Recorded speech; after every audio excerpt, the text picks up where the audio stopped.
Në samitin e zhvilluar më herët gjatë kësaj jave mes Bashkimit Evropian dhe Ballkanit Perëndimor, një ndër lajmet më të mira ishte se Kosovës do të hiqen sanksionet e vendosura nga Bashkimi Evropian. Kjo konfirmua si nga presidentja e Kosovës, Vjosa Osmani, ashtu edhe nga presidentja e Komisionit Evropian, Ursula von der Leyen. Ne mëgjërësisht do diskutojmë në lidhje me këtë çështje, por edhe çështje tjera me zotin Mustaf Kadriaj, ekspert ekonomi e pedagog në Kosovë. Zoti Kadriaj, mirë se erdhët. Mirë se jeta, faleminderit edhe nga ana juaj, përshëndetje për teleshikuesit dhe ju në studio. Faleminderit. Sigur se e tham, Kosovës tashmë të paktën deri në fund të muajit janar, vitit të ardhshëm, gradualisht do të hiqen sanksionet, por njëkohësisht është vendosur edhe kushti që të rikthehet normaliteti në marrëdhëniet me Serbinë. Çfarë do thotë kjo? Mos është sërish një kusht i vështirë deri diku, sepse është diçka që varet jo vetëm nga Kosova? Po dyshim, spari do t'i gëzohemi si lajm, edhe pse gjithmonë jam idhtar i asaj që gjithmonë është preventiva më mirë se sa kurimi. Pak nuk kemi pas nevojë të kemi këto masë dhe për këto vite, por sidoqoftë pa marrë parasysh me ose pa drejt që kanë vendosur Kosovës, do t'i gëzohemi që janë larguar dhe uroj që tani tutje viti 2026 ta më mbarën për Kosovën, sepse viti 2025 është ndër vitet më të këqija për nga ana e diplomacisë dhe bashkëpunimit si diplomatik, po ashtu edhe ekonomik, por në këtë rast kur them do të padyshim ta marrim si një lajm të mirë si nga ana diplomatike, po ashtu edhe ekonomike, sepse për fat të mirë ekonomia e vendit më pa drejtë ka pësuar një ngecje për shkak të sjelljeve të leadershipit të Kosovës në momentet caktuar edhe jo korrekt ndaj BE-s, sepse do ta kemë qartë që Kosova gjithë këtë rrugtim, do thotë edhe shlirimin, po ashtu edhe krijimin e institucioneve ka bërë në bashkëpunim me miqtë ndërkombëtar, me forcat demokratike ndërkombëtare që na kanë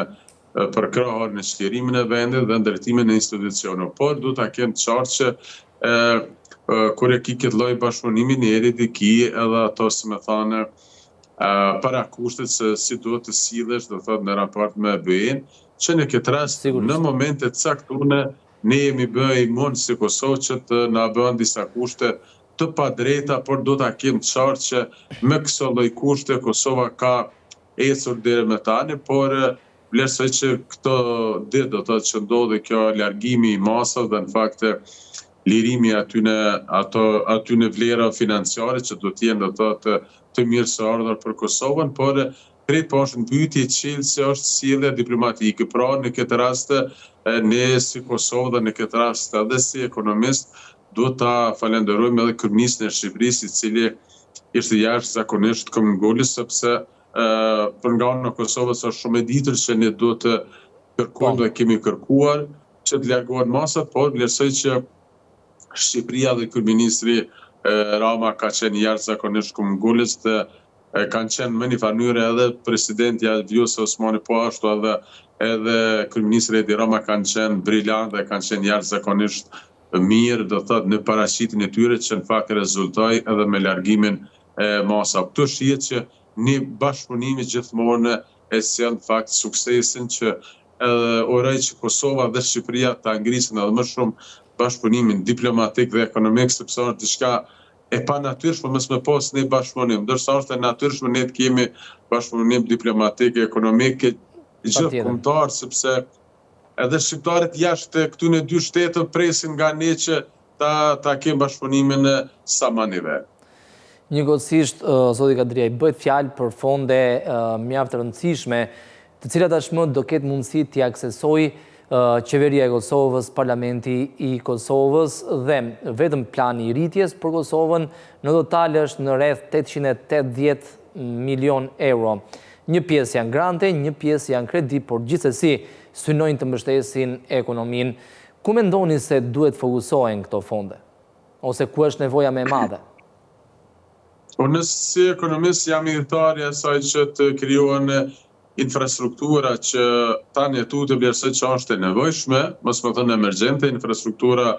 e hekurudhës që do të lidhë Kosovën me Shqipërinë, që një hap e para do të finalizohet që së pako deri në vitin 2030 po të realizohej, për mu do të ishte diçka jashtëzakonisht e mirë së ardhur, sepse është diçka sidomos për Kosovën është jetike, sepse i krijohet një mundësi jashtëzakonisht e mirë, sepse vetëm në arterjes që kemi do të thotë përmes hekurudhës është Maqedoni, Selaniku, kështu që unë vlerësoj që Kosova ka nevojë si për nga ana afërsisë, po ashtu edhe për shumë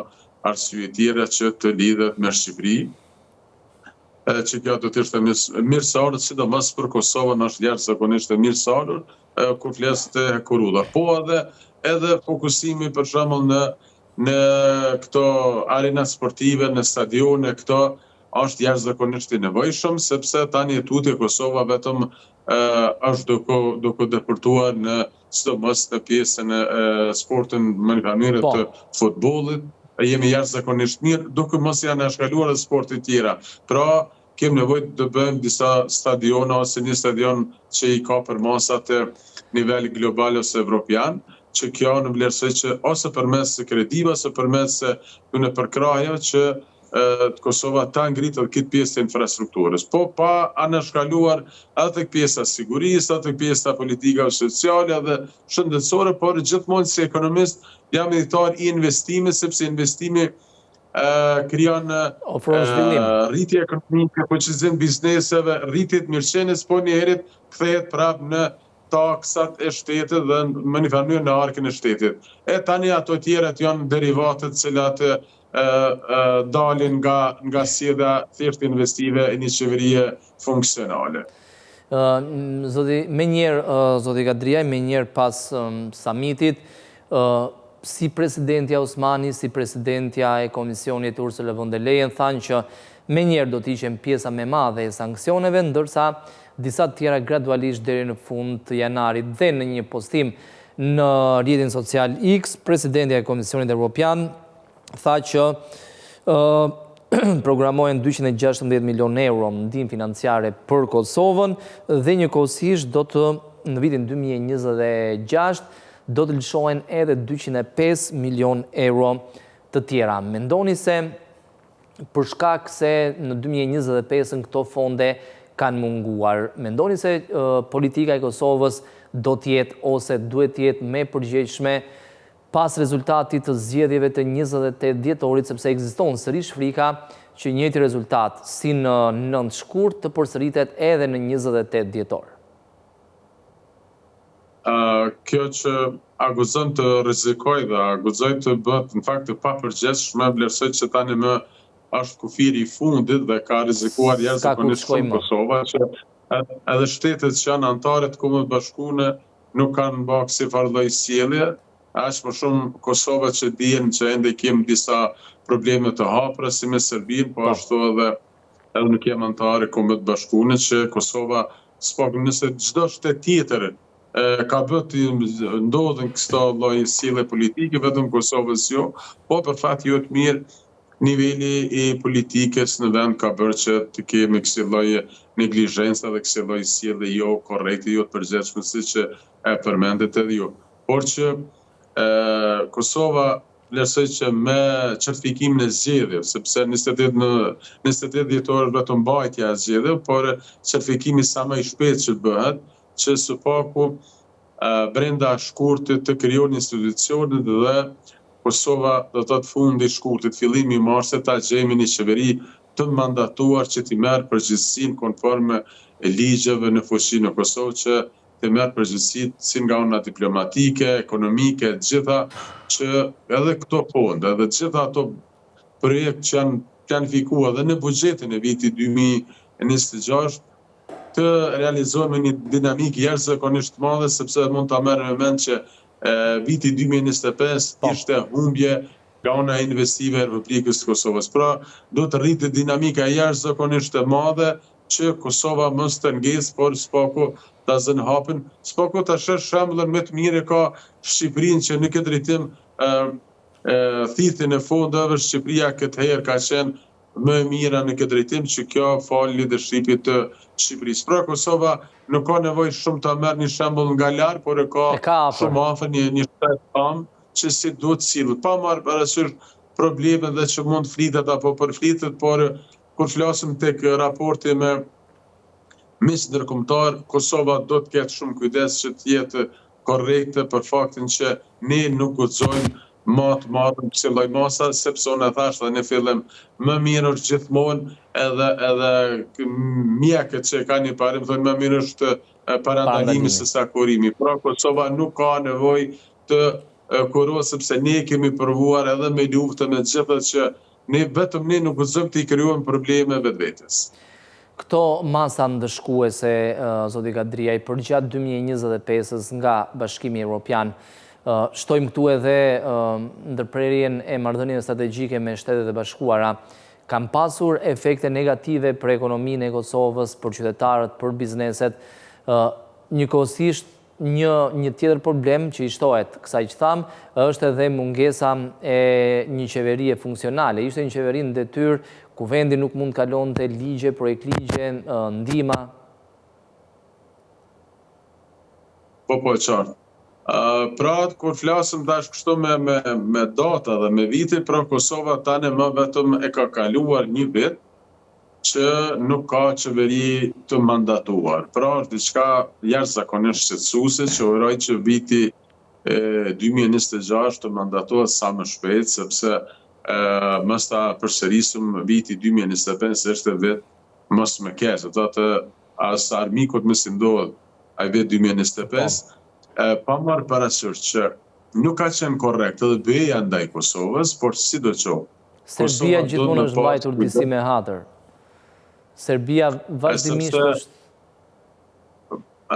Po tash është ky realitet, sepse këtu po shihet se nëse flasim nga ana e të drejtës, vlerësoj që kjo ka qenë e padrejtë ndaj Kosovës. Por kur flasim nga ana diplomatike është diçka tjetër e sjelljes. Por kur flasim nga ana drejtësisë, Kosovës ju ka bërë jashtëzakonisht e padrejtë këto masa për faktin që Kosova ka bërë intervenime konform kushtetuesës dhe konform ligjeve sjelljes brenda territorit, sikur që e bën Shqipëria, Serbia të gjitha. Po Serbia merr masa dhe më drastike në raport me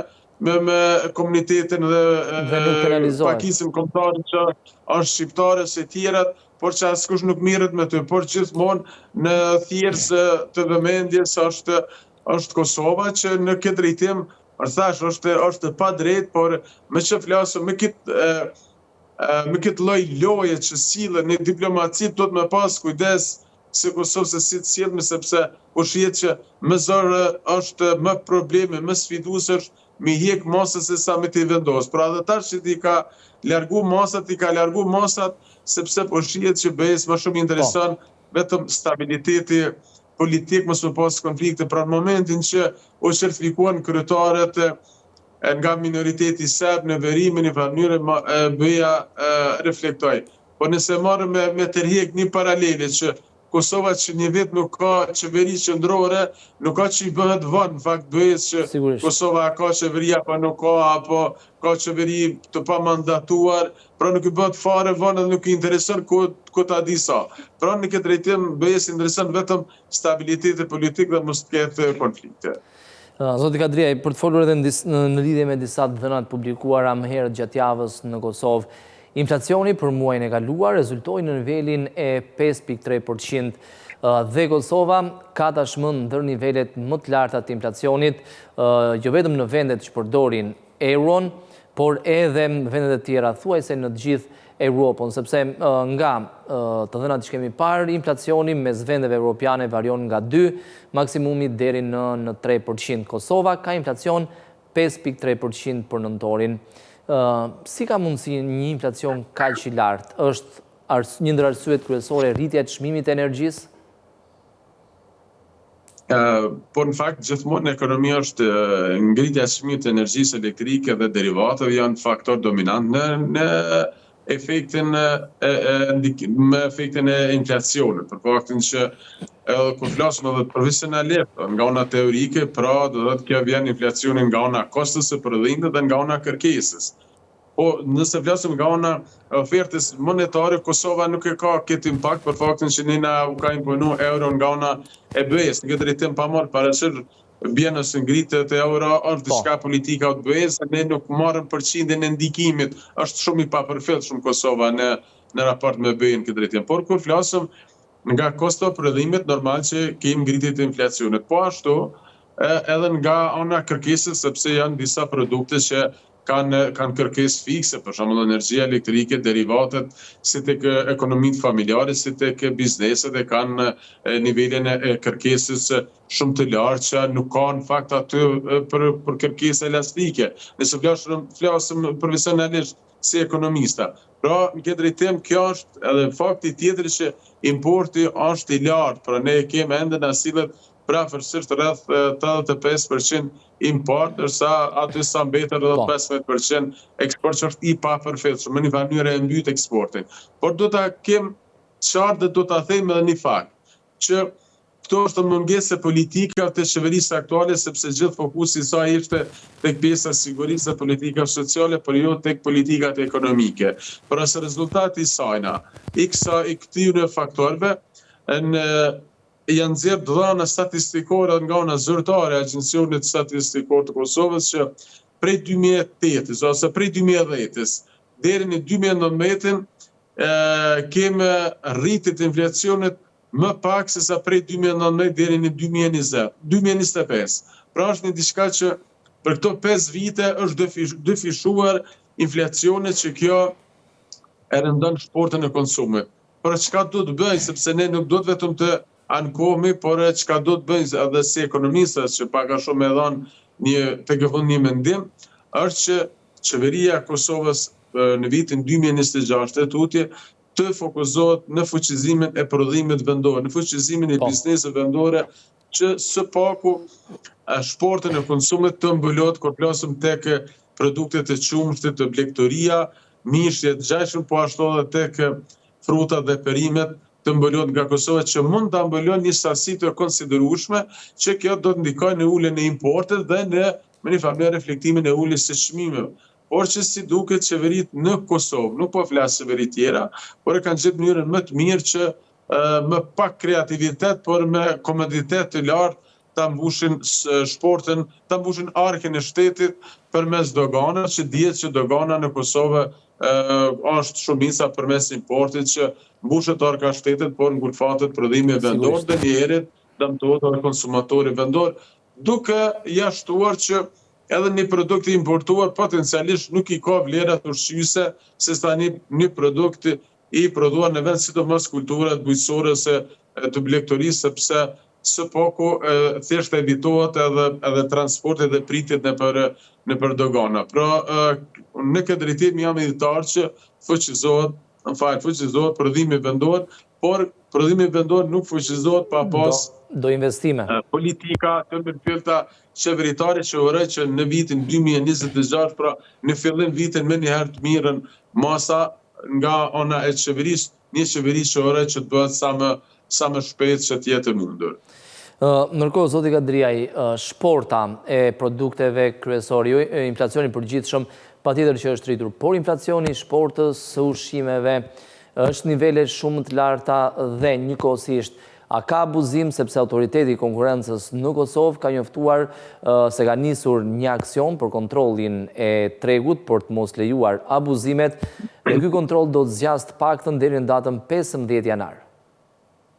Ato kryejnë detyrën e vetë dhe mirë që ekzistojnë se institucion, por janë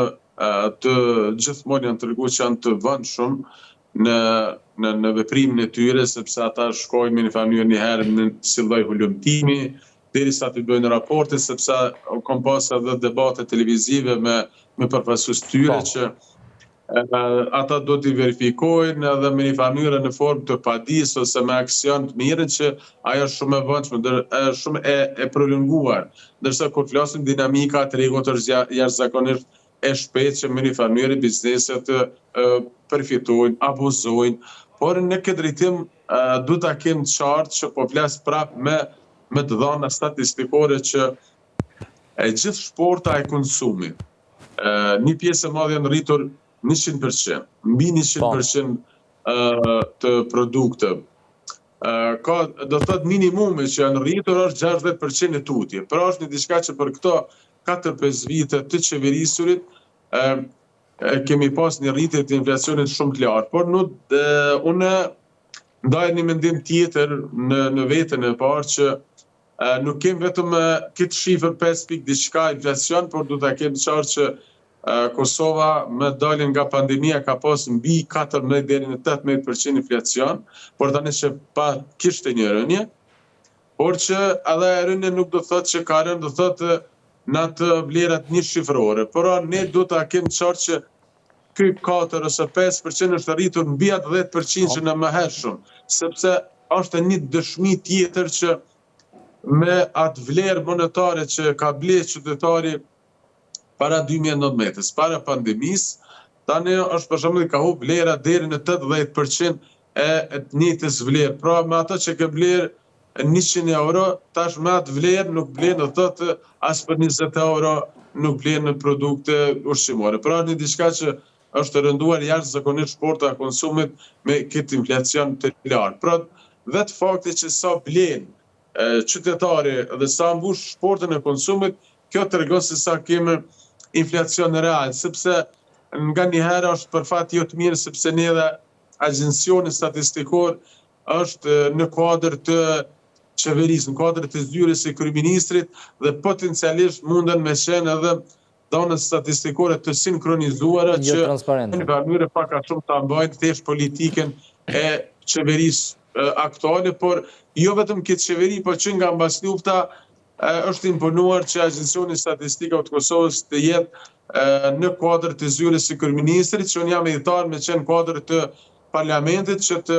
menaxhohet nga parlamentit, që potencialisht do të ishte më një pavarur. Zoti Kadriaj, edhe në pyetje të fundit, ka një orientim ekonomia e Kosovës, pra ku është bazuar në Shqipëri për shembull, orientimi është tek turizmi, ndërtimi, ndërsa bujqësia gjithmonë në të kurje na mungon, sektori industrial, sektori prodhues industrial apo përpunues i produkteve bujqësore. Ekonomia e Kosovës e ka një orientim të qartë? Ke bërë një pyetje interesante që në fakt ndoshta do duhet të ngritet në vazhdimsi edhe ndërgjegjjen e vetë qeverisë së Kosovës. Sa do pak është shumë me një farë gjysma e punës kur e di se çfarë do. Pra në Shqipëri është një fakt i ditur që fokusi më i madh është tek turizmi dhe unë e shoh një prizëm me një perspektivë që është diçka e mirë sepse Shqipëria po shfrytëzon edhe turizmin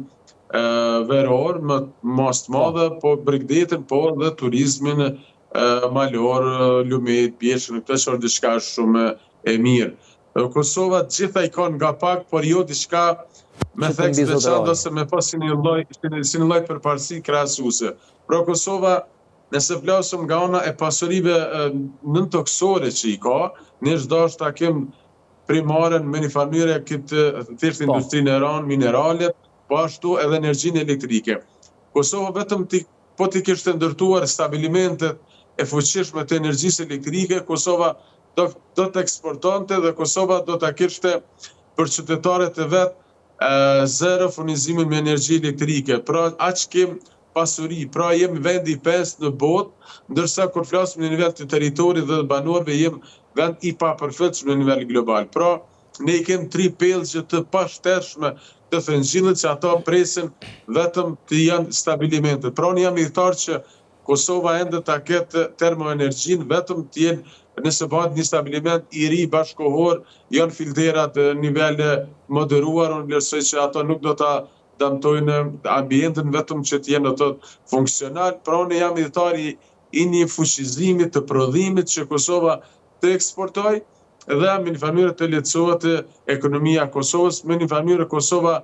nuk ndoshta kanë drejt ta bëjnë një krahasim sikurse vendet e gardishtit arabik që e prodhojnë janë furnizues të derivateve dhe Kosova për nga ana e bazës e asaj pasurisë që kem, Kosova ka prodhim të pashtershëm, ka produkt të pashtershëm që vetëm pret të eksploatohet, të hinë në prodhim por vetëm si rezultat i qeverive që kanë prolonguar, por për fat jo të mirë do ta ngrisim edhe këto si problem që qeveria aktuale edhe kur ka qenë opozit, po edhe me të ardhmë e ka evituar këtë investim për arsye tyne, por që po ta kishte jem në rregull nëse ka evituar për arsye të ndryshme, por do ta jep zgjidhjen tjetër, por për fat jo të mirë nuk ofroi zgjidhje. Vetëm zgjidhja është që po na rritet çmimi i energjisë elektrike në vazhdimsi dhe po na rritet edhe importi. Që Kosova ndoshta çdo gjë mund të importojë, edhe derivate, tek e fundit edhe kultura bujqësore të gjitha, por vetëm energji elektrike të importoj është diçka pa pranuar dhe në vlerësoj që është skandaloze sepse ne kemi gjithë parakushtet që të prodhojmë në fakt energji elektrike që mos ta përsëris e kemi si përparësi krahasuese në këtë drejtim. Zoti Kadria, ju falenderoj për gjitha informacionet, opinionet e sjella në studio. Ditë mbar.